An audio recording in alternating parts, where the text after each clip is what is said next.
Halo semuanya, perkenalkan nama saya Karyawan Simanjuntak. Dan saya Melinka Saudara Putra. Kami berdua berasal dari SMA Saint Carlos Bengkulu. Pada kesempatan kali ini, kami akan memaparkan penelitian kami yang berjudul Pengaruh Self-Regulated Learning dan juga Peer Attachment terhadap Student Engagement pada peserta didik SMA Saint Carlos Bengkulu tahun ajaran 2025-2026. Pendidikan merupakan hak setiap warga negara sesuai dengan Undang-Undang Dasar 1945 Pasal 31 Ayat 1 dengan tujuan membentuk individu yang berilmu, mandiri dan berdaya saing. Namun pada kenyataannya masih banyak siswa yang pasif, tidak fokus, bahkan bosan dalam pembelajaran. Hasil dari PSA pada 2019 juga menempatkan Indonesia di peringkat 74 dari 79 negara, yang menunjukkan bahwa negara kita memiliki kualitas pendidikan yang sangat rendah. Salah satu konsep penting untuk mengatasi masalah ini adalah dengan adanya student engagement, yaitu keterlibatan kognitif dan perilaku siswa dalam pembelajaran. Menurutku pada 2019, keterlibatan yang tinggi mendorong siswa lebih tekun dan juga berpeluang untuk meraih prestasi. Faktor utama yang mempengaruhi student engagement adalah self-regulated learning dan juga peer attachment. Oleh karena itu, penelitian ini penting dilakukan untuk mengetahui seberapa besar pengaruh self-regulated learning dan juga peer attachment terhadap student engagement pada siswa SMA Saint Carlos Bengkulu tahun ajaran 2025-2026.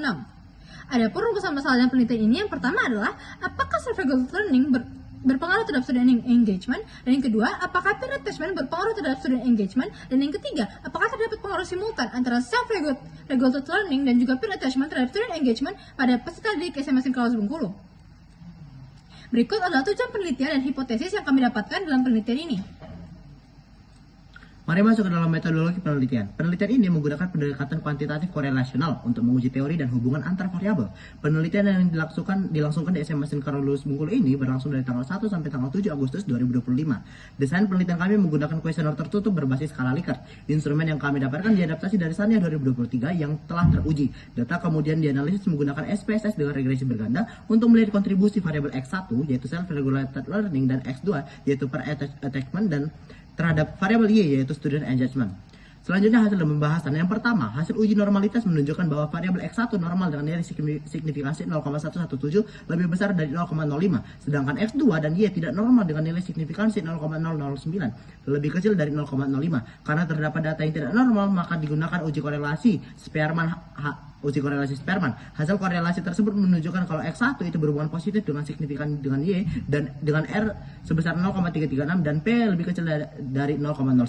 Artinya semakin tinggi regulasi siswa, semakin tinggi pula keterlibatan mereka. Selanjutnya X2 juga berhubungan positif signifikan dengan Y dengan R sebesar 0,330 dengan P lebih kecil dari 0,01, yang berarti ikatan positif dengan teman sebaya juga dapat meningkatkan engagement pada peserta didik. Selain itu, X1 dan X2 juga saling berkorelasi positif dengan R sebesar 0,336 dan P lebih kecil dari 0,01. Kemudian dari uji ANOVA kami mendapatkan nilai F sebesar 4695,848 dengan R kuadrat 1,000 yang artinya model signifikan secara simultan dan kedua variabel mampu menjelaskan 100% variasi student engagement. Pada uji koefisien regresi terdapat data yang tidak normal di mana X1 tidak terbaca dengan B0 dan beta 0, sedangkan X2 mendominasi dengan penuh dengan B1 dan beta 1. Berdasarkan grafik antar variabel, kita melihat kalau ternyata X1 berhubungan positif dengan Y dengan R, 0,336, begitu pula X2 dengan Y dengan R 0,330. Keduanya atau X1 dan X2 juga saling berkorelasi positif dengan R 0,336. Artinya keterlibatan siswa dipengaruhi oleh regulasi diri yang baik dan dukungan sosial dari teman sebaya. Selanjutnya, kesimpulan dan saran. Dari penelitian ini dapat disimpulkan kalau X1 berpengaruh positif dengan Y dengan nilai korelasi 0,336 dan P lebih kecil dari 0,01. Artinya semakin baik regulasi diri siswa, semakin tinggi pula keterlibatan mereka dalam pembelajaran.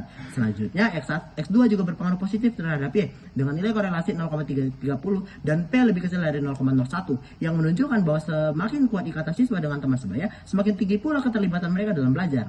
Secara simultan, X1 dan X2 juga berpengaruh signifikan terhadap Y dengan R kuadrat 1,000 dan yang berarti kedua variabel bersama-sama menjelaskan seluruh variasi keterlibatan belajar siswa. Penelitian ini disarankan dapat memperluas variabel dan responden dengan menggunakan instrumen yang lebih beragam dan sampel lebih baik agar hasil dapat lebih valid.